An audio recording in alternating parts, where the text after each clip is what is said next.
Muito boa tarde, pessoal. Estamos aqui na Rádio La Integração, bebendo, se divertindo e, muito mais importante, estamos fazendo história, tá? E para falar de história, estamos aqui com os nossos convidados do Grupo de Estudos Cipriano Barata. E também é muito importante lembrar que aqui na Rádio Integração nós fazemos muitas coisas. Nós nos divertimos, nós trabalhamos e nós passamos informação. Gostaria de apresentar aqui nossos colegas e, para falar a verdade, eu deixo a eles se apresentarem. Por ordem alfabética. Bom, então, primeiro, boa tarde a todos. Meu nome é Fábio, faço parte do Grupo Cipriano Barata, Grupo Americanista. E estamos aqui fazendo história e dialogando no programa. Bem-vindo à La Integração, nosso camarada Diego.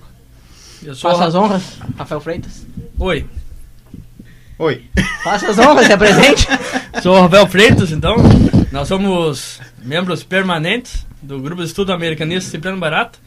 Então a gente veio aqui conversar sobre as pautas aí definidas pelo colega aí de Web Rádio e Ponto Cultura, La Integração, Diego. E pautando o que ele achar interessante, fazendo história, trabalhando, se divertindo. E também divulgando o nosso programa que vai começar amanhã. Bom, pessoal, a Rádio Integração aqui, nós temos o objetivo de sempre trabalhar em prol da cultura. Um tema muito importante da cultura sempre é a educação. A educação eu acho que é o fundamental em qualquer cultura, certo? E não podendo ser diferente, já que eu sou um cara da educação, trabalho com educação à distância, eu gostaria de pautar principalmente a educação como um meio de transporte de informação, de conhecimento. Porém, como estamos falando de educação à distância, eu gostaria de saber de vocês, qual a opinião que vocês têm da educação à distância? É muito pertinente e oportuna esse teu questionamento, porque o Freitas trouxe uma 0 hora aqui, ó, do dia 10 de ontem, que traz na capa a seguinte notícia: matrículas a 1.000. Ensino à distância cresce 2.200% em 10 anos no país. Fala um pouco sobre essa matéria aí, ô Freitas. Bom, isso aqui acaba sendo um tiro no pé, né, do jornal 0 Hora, que é uma mídia direitista, né, e acaba elogiando uma postura do governo federal, né, que seria apostar no ensino à distância, para aumentar as estatísticas de educação no Brasil. Então, se tu, como tu der uma lida durante o trabalho na matéria, tu acaba nem refletindo muito sobre isso, tu vai ler a notícia aqui, o título, quer dizer que é um sucesso, matrículas a 1.000. Ensino à distância cresce 2.200% em 10 anos. Quer dizer que é popular, que é bom para o país e que a população está gostando. Né? E sem querer, 0 Hora acaba fazendo elogio ao governo federal. E por outro lado, eu não sei se o Diego acompanhou também, que saiu, acho que foi ontem ou anteontem também no Globo, que mais ou menos faz parte sim, da mesma empresa que a 0 Hora. Saiu a questão que os jovens que ingressam no ensino superior, eu não sei qual a porcentagem à distância ou não, eles não conseguem se formar. Cerca de 70% da educação à distância, quando se trata de ingresso de adolescente, eles acabam desistindo logo no primeiro semestre. Eu acredito que isso seja uma questão de cultura, né? Porque a educação à distância, ela acaba por ser difamada, né? E acaba iludindo com a sensação de que vai ser mais fácil que a presencial, né? Quando na verdade é pelo contrário. Se a gente levar em consideração a educação como um todo, lá por volta de 1800 é que foi formada a primeira questão sobre didática, tá? O importante de falar de didática é justamente pela questão de que na educação antes era uma pessoa falando e as outras todas escutando. Diria isso que é um tecnicismo totalmente formado na área, tá certo? Em que as pessoas trabalham sempre da mesma maneira.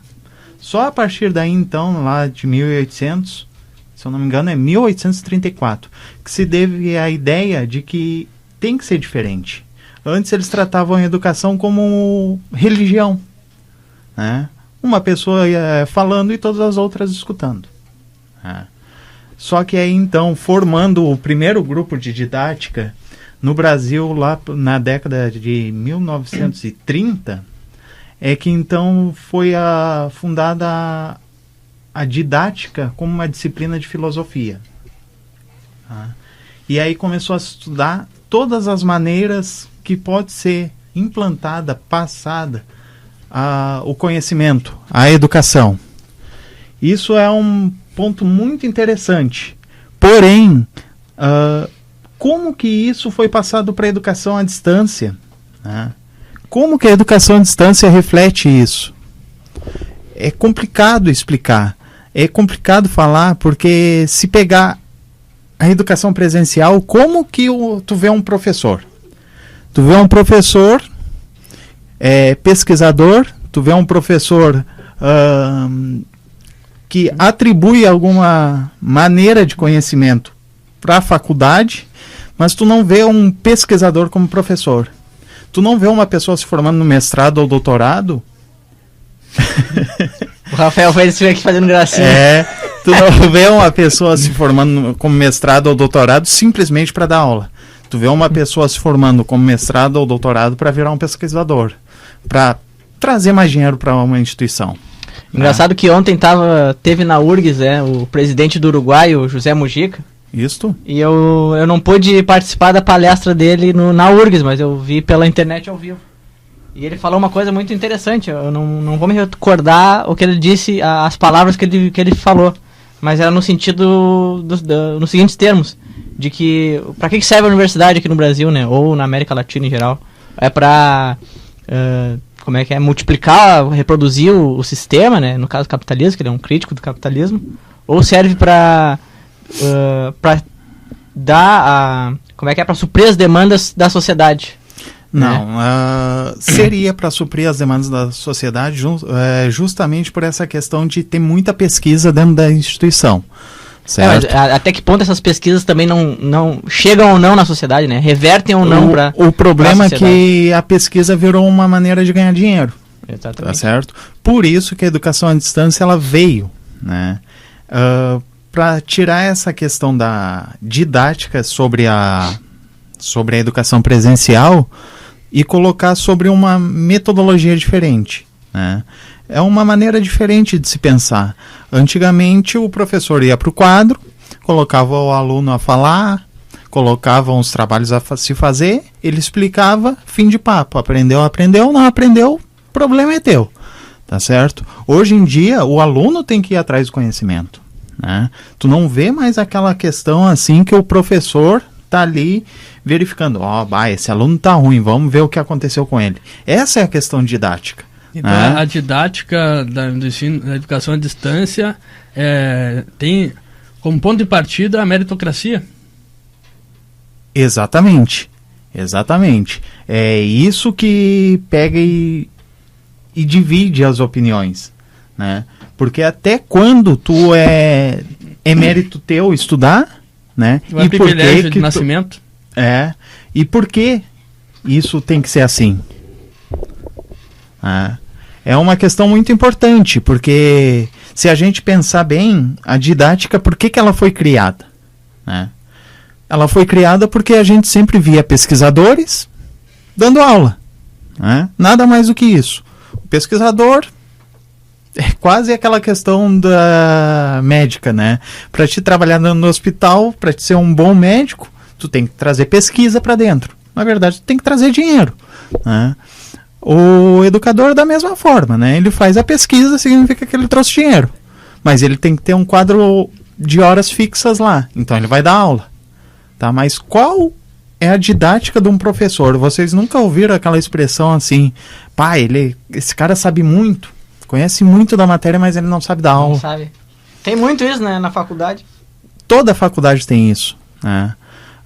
A educação à distância, ela tentou modificar isso. Antes de formar um grupo de tutores, de professores para dar aula, né? Ela simplesmente tentou melhorar a didática, melhorar como o professor, como o aluno se encontrassem de uma maneira que os dois pudessem se compreender, né? Mas será que não tornar agradável para o aluno. Mas será que não é um esvaziamento de qualquer tipo de didática, porque tu não tem a relação entre o professor e o aluno e entre os alunos? Quem garante que um aluno vai fazer um trabalho à distância ou vai deixar para o marido fazer, para namorado fazer, ou para tia fazer? Eu acho que tem uma relação, só que eu acho que tem uma relação, mas é diferente do que presencial, né? A relação ela existe, por exemplo. O só Diego, que eu acho tem um polo presencial que é obrigado a Exato. Só que eu acho que o grande problema desse ponto que tu levantou, né, é o jeitinho brasileiro. Né? É muito mais importante tu pegar e ter um diploma do que simplesmente pegar e saber o conteúdo. Mas o ensino à distância não reproduz esse jeitinho brasileiro? Mas daí entra a meritocracia. Eu acho que é assim, olha, lembro de uma frase, se tu deixar esse livro aqui em cima, né, pode passar alguém levar o livro, tá certo? De certa forma isso, tô induzindo ao erro. Não, tu tá descobrindo que aquela pessoa é capaz de fazer. Sempre teve escondido em ti, né? A educação à distância, de certa forma, é isso também. Por isso que o número de distância é lá em cima, é alto mesmo. Mas é tão alto como qualquer outra licenciatura. Uma licenciatura à distância, eu e o Fábio, né? A gente é unânime e somos contra, 100% contra a licenciatura à distância. Eu acho que a licenciatura, ela te obriga a ter esse contato mais próximo entre teus colegas, exatamente, por exemplo, como é que tu vai ter uma didática boa se tu não tem uma relação interpessoal olho no olho, assim, como é que o professor vai evoluir sua própria didática, vai ver seus erros, se não tem essa relação? Se essa relação é cada vez menor. Por exemplo, a gente divide a educação em dois tipos, né? Principalmente a educação escolar e a educação paralela. Que a educação paralela é toda a educação sem ser na sala de aula. E no ensino à distância, que educação é essa? É difusa, não é nenhuma nem outra. Acaba... o Brasil já não tem um sistema de educação. E está se confundindo e bagunçando ainda mais. Eu acredito que quanto a isso, a questão de licenciatura, que vocês falaram, o grande problema, né, é a questão de simplesmente imaginar quantas disciplinas de didática vocês veem num mestrado, num doutorado. A pergunta é o seguinte: quem é que dá aula para graduandos? Mestrado e doutorado. Quem é mestre, quem é doutor, né? Mas quantas disciplinas de didática, quantos estágios eles tiveram que fazer? A resposta é nenhum. Mas daí entra aquela questão do que a gente estava falando antes, né? Que a pesquisa ela serve para te ganhar dinheiro e para te manter um certo status na academia. Exato. Porque o cara que é doutor, o cara que é mestre, ele tem um certo renome, né? Em qualquer universidade do Brasil. E vale lembrar também, por exemplo, que dentro de uma universidade também não é cobrado se a tua didática é boa. Né? É cobrado se tu deu aquele conteúdo. Se o aluno pegou, não pegou, se tu passou direito, não passou, não importa. A verdade é essa. Tu lembra, Fábio, nosso grande amigo, professor Lúcio, né, Lucião?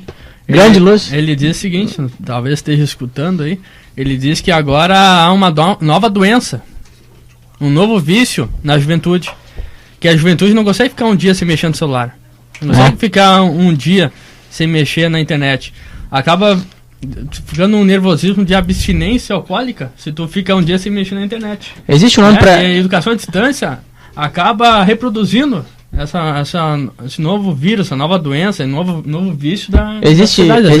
Existe um nome para isso, acho que é nomofobia, uma coisa assim, nomofobia. Tem um nome para essa síndrome de abstinência digital, virtual, digamos assim. E aí, o Brasil, né, é o país que mais tem violência de aluno contra professor. E esse meu amigo Lúcio acabou dizendo, não, eu sou a favor da educação à distância, porque me distancia, me dá mais segurança, porque ele só quer bater nos professores, né? Acaba legitimando a situação precária que já está. Mas daí eu não consigo achar nenhum ponto positivo na educação à distância. Não, mas daí eu consigo, né? Eu consigo achar vários pontos positivos. O problema da educação à distância é que tu deixa o aluno muito distante de tudo, né? Se o aluno ele é capaz de estudar, ele é capaz de correr atrás da informação, né? A educação à distância é um privilégio. O problema é que muda completamente de paradigma que existiu até hoje, né? O paradigma era o professor é responsável pelo aluno, né? Um certo tutelamento, né? Tutelamento, sim, fica muito centrado no aluno. Mas daí também vai uma questão de educação de epistemologia, que é uma epistemologia mais liberal, do aluno como centro. É espontaneísmo, né? Espontaneísmo, o aluno como centro. Mudou essa questão epistemológica, mudou o paradigma, né? Mudou, olha, o professor não é responsável pelo aluno. O aluno é responsável por si só. É responsável pelo seu conhecimento, é responsável pelo que ele quer aprender. Claro, voltando ao jeitinho brasileiro, né? Se tu pensar, o aluno ele pode pegar e burlar isso, ele pode fazer aquilo, Tá, saiu da universidade, procura um emprego para te ver como é difícil, né? Primeiro, tu não vai ter estágio nenhum, porque tu foi dando jeitinho brasileiro em tudo, né? Tu vai conseguir um emprego bom, sendo que a educação à distância cresceu e vai crescer ainda mais justamente por isso, né? O jovem ele vê uma oportunidade de crescimento financeiro.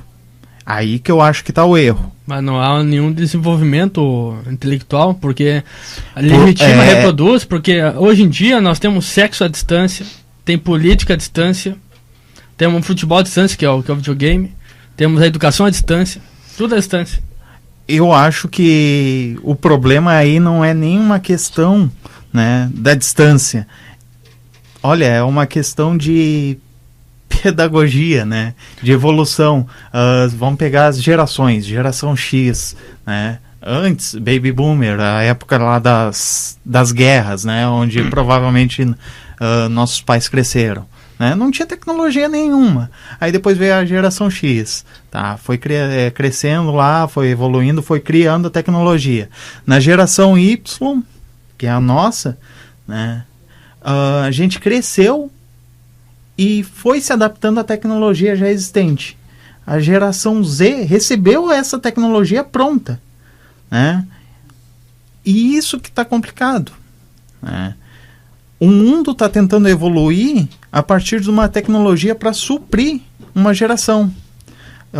O que me preocupa é a geração futura, tá certo?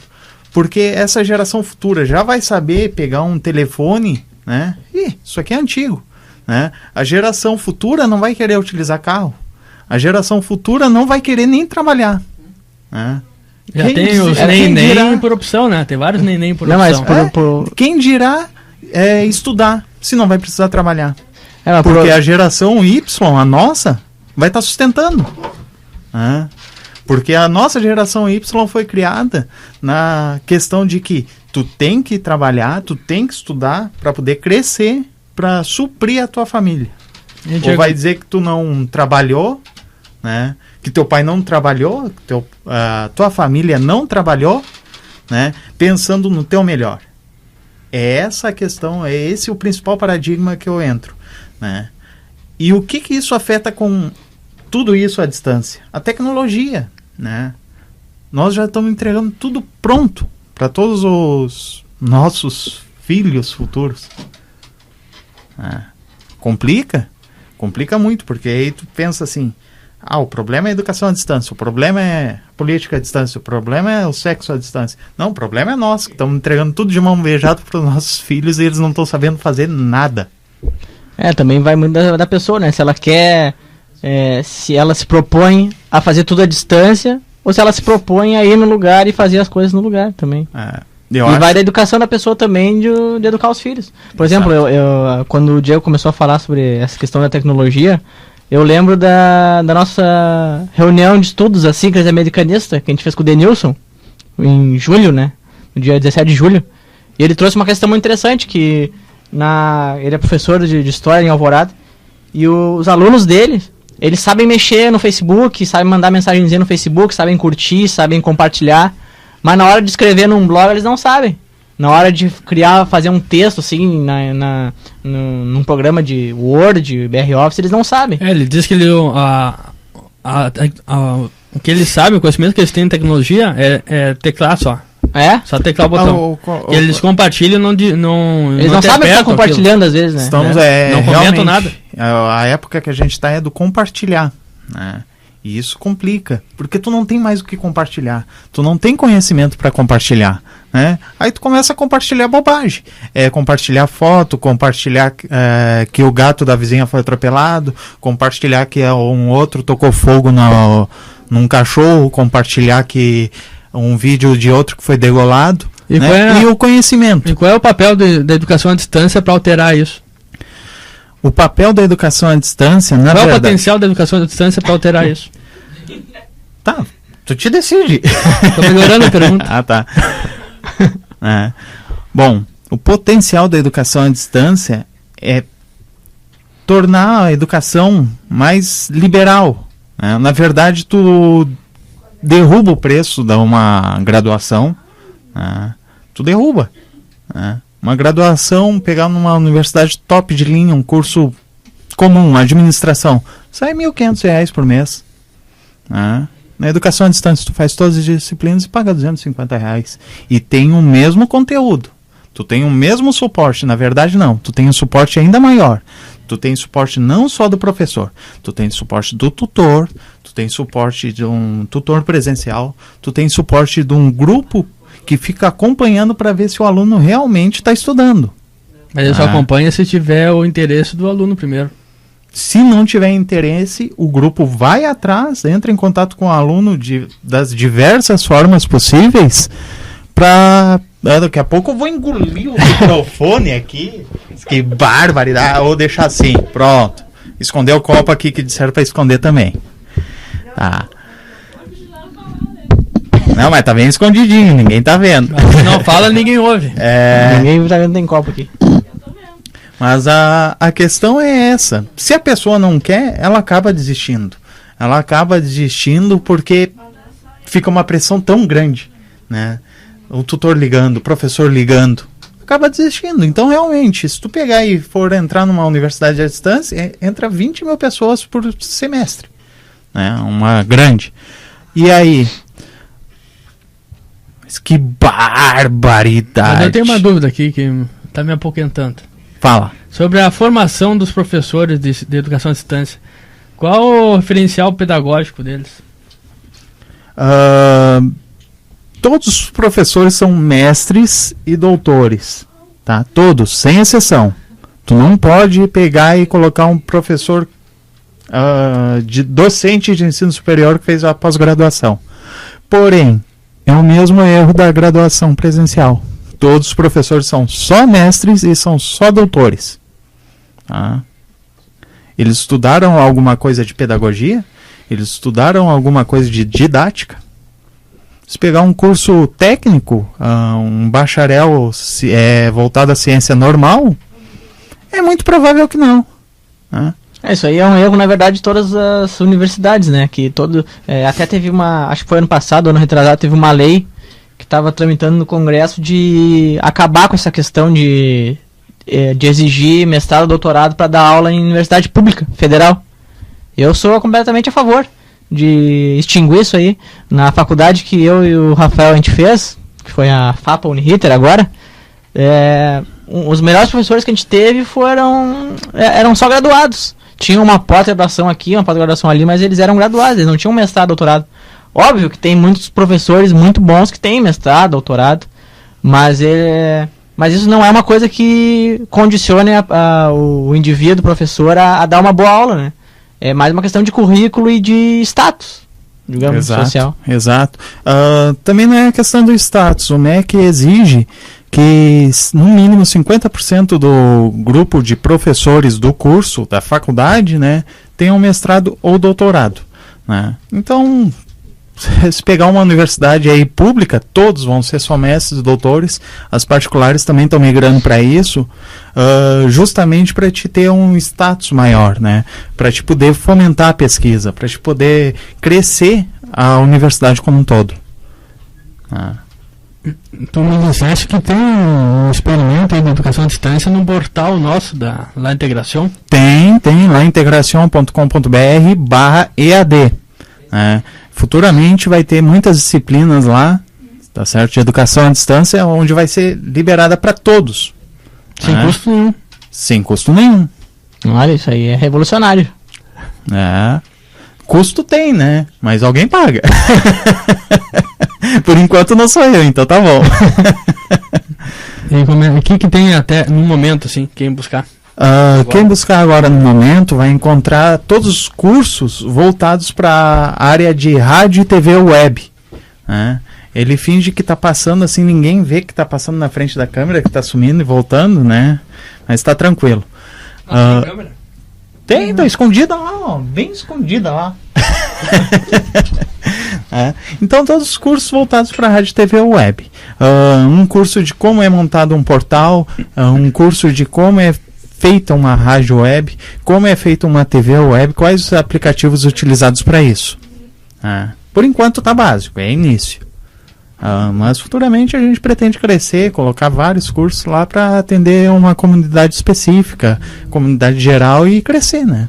Cada vez mais. Um ponto positivo dessas questões à distância, né, é que agora tu descentraliza também vários mecanismos que antigamente tu tinha em um lugar só. Por exemplo, rádio. Rádio hoje tem no teu celular. Qualquer lugar que tu vai tem. Televisão também.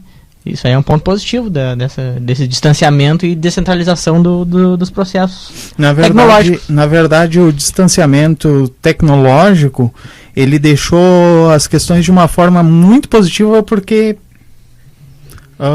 aproximou as pessoas, né? A maioria não sabe aproximar, né? Quando diz aproximou, vamos marcar uma reunião, né? Aí pegam e criam um grupo lá no WhatsApp e fazem a reunião, né? Isso é completamente negativo, porque as pessoas esquecem um pouco de viver, né? Justamente na questão que estava falando, pelo vício tecnológico. O problema é que tudo tem que... São tendências, né? Que vão crescer, vão desenvolver cada vez mais, e tudo tem que pegar e se juntar nessas tendências. Uma delas é a educação. Eu vejo que é muito, acho, das pessoas também, né? Terem uma consciência ou não. Por exemplo, eu não me lembro de que eu vi, acho que foi até no Facebook, eu vi uma daquelas figurinhas, né? Por exemplo, quer ver tendência? Ele vive falando pra mim, tu já fez teu Facebook? Né? Eu não tenho Facebook. Tem um cara contra a corrente. A minha rede social é essa aqui, ó. Tá toda aqui. E essa é mais ou menos essa imagem que eu vi. Que era duas imagens, né? Uma dizendo assim, ó, reunião de amigos, sei lá, antes. Aí eram os amigos tomando uma cerveja, assim, numa churrascaria, comendo um negócio. Reunião de amigos hoje. Aí os caras tudo no celular, assim, ó, ninguém se olhando no olho, ninguém falando nada, só ali no celularzinho, né? Ou seja... É uma questão bem complexa. Diferente, complexa, porque tu tá aproximando algo que ao mesmo tempo tu tá distanciando. Eu acho que as pessoas, elas recebem isso de forma alienada. Porque, por exemplo, a facilidade que eu tenho hoje em dia de entrar em contato contigo por e-mail, ou de entrar em contato com o Rafael via Facebook, ou com qualquer pessoa via mensagem, ou Facebook, ou e-mail, por exemplo, eu posso manter contato com uma pessoa que mora em outro continente, outro país. Exato. Isso é um ponto positivo. Mas o alienamento que as pessoas acabam absorvendo é que elas só ficam ali, ó, vendo. Mas é muito fácil ser enganado também, né? Mas é uma consequência. Mas aí enganado é uma coisa que sempre vai acontecer, né? Sempre vai poder ser enganado. Fácil, né? Olhando no olho das pessoas, às vezes. O que dificulta não é a tecnologia. A tecnologia vem agregar. O que dificulta é o pensamento humano. Olha, eu acho que a tecnologia acaba mais prejudicando do que ajudando. Porque eu lembro agora de uma charge, né, que eu vi no Facebook, que aparece 2 quadrinhos. O primeiro quadrinho é uma professora na sala de aula dando aula para os alunos nem aí para ela. No segundo quadrinho, ela pegou uma moldura de madeira no formato de um celular, aí se colocou atrás do celular, aí os alunos viram ela num grande celular, aí os alunos se interessaram. Mas daí vai aquela questão do fetichismo da mercadoria também. tu torna aquela mercadoria uma coisa absoluta, assim, o que resolve todos os males. Não é uma questão necessária, é Mas não indispensável. Esse que é o problema. É uma frase que tu saber a distância que tu tem da tecnologia, até quando que aquilo é bom para ti e quando começa a fazer mal. Né? O índice de pessoas que sofreram acidente depois que surgiu a tecnologia do smartphone, né, e de todos os aplicativos lá dentro, foi muito maior do que quando não tinha telefone. Lá na frente ficam mexendo no celular. Lá na frente, dirige, né, tu para sinal vermelho, a primeira coisa que abaixa.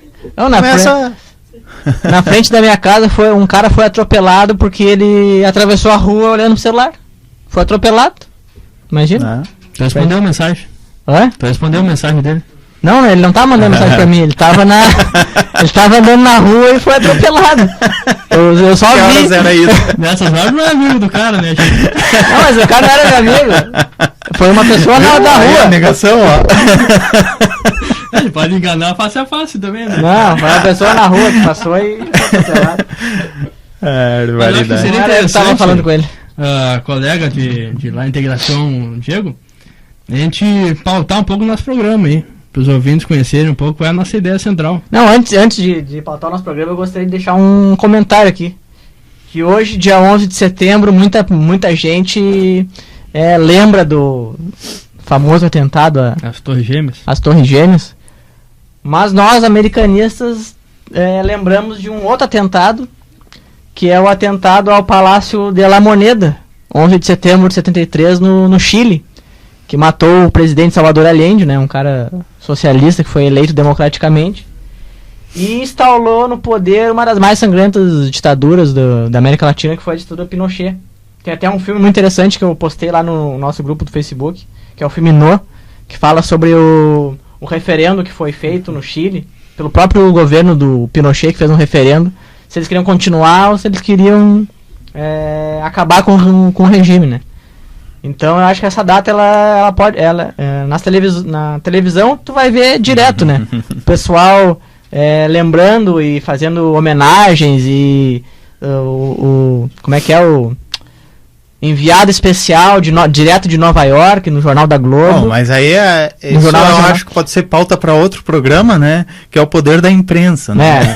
Uma pauta muito boa até. É uma forma de educação também, né? Ela também age pedagogicamente. É uma educação à distância, assim como EAD, né? Não deixa de ser, educa muitas pessoas, né? Não, tem curso de EAD. Gostaria de mostrar aqui, ó, um exemplo do fruto dessa educação da grande mídia aí. O problema é saber se a educação que está sendo passada pela mídia é correta ou não. Eu vou dar um exemplo aqui, aí você me responde se essa educação da mídia é correta ou não. Uma entrevista aqui no Jornal 0 Hora com um candidato, Jardel.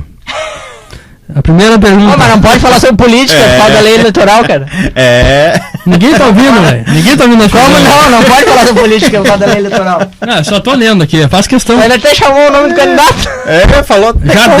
Jardel. É processado, meu. Primeira pergunta. O que você pretende fazer se for eleito? Primeiro, mudaria o Grêmio de sexto para primeiro. Tá, outra pergunta. Como você se define politicamente? De esquerda ou de direita? O que o Jardel respondeu? Pode ser de cabeça? Porque ele só deu de cabeça, né? Me defino como uma pessoa diferenciada, pura demais, que se ferrou por ser bom demais na vida. Tá, o entrevistador insiste, certo, mas é de esquerda ou de direita? O que ele respondeu? Cara, me considero de direita. Aí ele ficou curioso, por quê? Por que de direita? Porque eu sou um cara direito demais. Isso não é uma piada. Mas daí é uma questão... Será? Você não é fruto da educação política a partir da grande mídia, por exemplo? Não, eu acho que a mídia nem trabalha Tu tem que pensar a questão, né? Existe uma diferença, uma lacuna gigante, tá, entre a educação e o emburrecimento, né? Muita gente prefere um povo burro e muita gente prefere a educação, né? Quem prefere o povo burro? Quem te dá de graça. Né? Quem quer a educação simplesmente corre atrás. E é aí que entrou a questão da educação à distância, né? Se tu quer, tu corre atrás, seja presencial à distância, seja Mobral, seja por carta, correio, telégrafo, né? Tu vai estudar, tu vai aprender. Daí entra outra questão também, que é a educação política, né? Até que ponto a educação, ela também forma cidadãos politicamente conscientes, né, do seu poder de pressão social. No ano passado a gente teve os movimentos de junho aí que mostraram uma certa... Eu acho que é o problema da fobia, né? Também. Todo mundo faz aquilo... Todo mundo faz aquilo... Geral. Pega na mão que nem o Roberto Carlos aqui. Vou botar uma flor aqui. Todo mundo faz aquilo que é geral, que o momento é propício, tá certo? As pessoas naquele momento queriam protestar. Hoje em dia as pessoas... Mas queriam protestar ou aparecer nos álbuns no Facebook depois? Provavelmente. É difícil saber. Daí entra o ponto negativo da população. Da população do e povo em geral, assim, né? Não, e da questão tecnológica. Porque hoje em dia todo mundo parece que A meta tá parecendo tecnologia. Não, é que nem aquele artista plástico Andy Warhol, que é dos Estados Unidos, lá da pop art, que ele pegava, por exemplo, uma foto do Mao Tse Tung e colocava em várias cores, sem a mesma foto.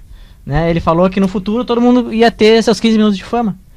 E é isso que as pessoas buscam. Elas buscam estar num protesto, sei lá, que reivindica 20 centavos da passagem, ou melhores hospitais, ou melhor educação, mas ela quer aparecer nesse protesto. Ela não quer estar lá reivindicando. Por exemplo, nos protestos do ano passado, eu participei por um motivo, mas daí eu via lá umas guriazinhas de 13, 14 anos com uma faixa... Olha, porque ele participou. Não. É pedofilia, hein? Não, eu vi... É porque tinha gente de várias idades, né? Não vamos distorcer o... Relação intergeracional. Não, ele ficou à distância. Eu nem é melhor ficar correndo atrás também. Eu nem posso afirmar a idade das pessoas, né? Mas parecia assim, tem uns 13, 14 anos, 16 no máximo. Com umas faixinhas lá, ó, mãe, tô na Globo. Mas teus alunos também, né, no estágio, participaram também, né? Alguns alunos meus, tá. 11 anos, 12 anos. Não, aí ele já tira um pouco maior. Mas era menor, 14. Né? Menor de idade também. Eram do segundo ano, se eu não me engano. Do segundo ano. Mas pelos que me falaram na sala de aula, eles participaram contra o aumento das passagens, para um transporte público melhor. Ele já tinha uma cabeça mais formada, digamos assim. Queriam tirar nota boa contigo também, né? Mas é que aquela coisa, né? Como é que eu não vou dizer para o aluno, não, tá mentindo, tu não foi para participar por causa da passagem, não. Tu foi para aparecer. Não, ele disse que foi, então foi, né? Pra que duvidar de um aluno? Pois é, pessoal. Na questão de hoje, do Bem-vindo lá à Integração, eu gostaria que vocês explicassem um pouquinho o que é o grupo de estudos de vocês, né? Do próximo trabalho que vocês estão fazendo aqui junto com a La Integração, e já falaram, começam a partir de amanhã, né, essa nova era, porém expliquem um pouquinho mais do que é o grupo de estudos Cipriano Barata, né, o porquê de um grupo de estudos. A palavra é de vocês. A gente começou, a gente estava no último ano de graduação, a gente fazendo os estágios, a gente reparou tendo conteúdo de História da América, esse conteúdo não era passado na sala de aula. E a parte mesmo escrita é muito pouca crítica.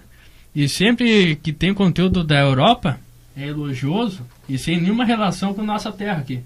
Então a gente percebeu essa lacuna. A gente acha que a educação brasileira é alienada porque o aluno não se enxerga no conteúdo que é passado para ele. A gente não identifica nada da nossa terra quando estuda a Idade Média e não relaciona com as grandes navegações aqui na América Latina. Então a gente viu essa lacuna, isso nos incomodou sentimentalmente, né? Então por isso que a gente se considera americanista, porque a gente tem esse sentimento, né? Essa empatia, esse interesse, essa busca por conhecimento da nossa história para tirar nossa educação já não tem um sistema nacional de educação. Então o aluno é fruto, né, a má educação que nós temos aqui, nessa ênfase aí a tudo à distância, é porque a educação desde a origem é alienada, né? Então a gente se incomodou com isso e bolou estratégias, né, para tentar interferir nesse sentido aí, para alterar isso. Daí a partir desses nossos pensamentos a gente começou a pensar mecanismos de como chegar às pessoas. A gente primeiro escreveu um documento que é um manifesto americanista, que a gente escreveu assim no último ano de faculdade. A gente publicou esse manifesto num blog que a gente fez também, que é também um outro jeito de chegar às pessoas, né? Um blog, Facebook. E um outro jeito também é programas de rádio. Aí a gente montou o grupo de estudos, né? Pra gente agregar as pessoas que também estejam interessadas nesses diversos temas sobre a América. E além do grupo de estudos, a gente começou a ir atrás assim, de alternativas que nenhum outro grupo de estudos tem. Por exemplo, entrar em rádios comunitárias, fazer programas de rádio com um tema que fale sobre a história da América. A gente não fica esperando, a gente vai atrás, né? Como aqui lá na integração a gente foi atrás, na 3W a gente foi daí a gente começou com um programa lá na Rádio Alvorada, do bairro americano de Alvorada, que foi a 3W. Mas daí a rádio se extinguiu, né? Foi fechada. E a gente soube lá a integração e viemos aqui com a nossa proposta e fomos muito bem recebidos pelos camaradas, pelos colegas aí, pelo pessoal da técnica ali, ó, que tá ali, tá mais pra lá do que pra cá. No Facebook. Tá no Facebook ali, ó, tá comprovando a nossa tese de... Ok. Esse é o problema da educação à distância, tá vendo? Elas já seriam uma aluna que provavelmente não serve para educação à distância. A gente procura sempre praticar alguma ação, né? Fazer alguma coisa relacionando a história com a educação, né? Então, sempre nossos textos a gente vincula a história com a educação. E para quem quiser acessar lá nossos textos, vai no portal da Integração, que tem lá, a gente posta textos, a gente posta não só vocês do nosso grupo, mas posta outros também. E tem o nosso blog. Qual é o nosso blog, Freitas? GEA.ciprianobarata.blogspot.com. Não sei se tem BR. Não, acho que é só .com. Deveria ser AL. .com. Ele ficou parecendo aqueles gurizinhos que vendem bala no ônibus. Boa tarde, pessoal. Ele gravou exatamente até o www.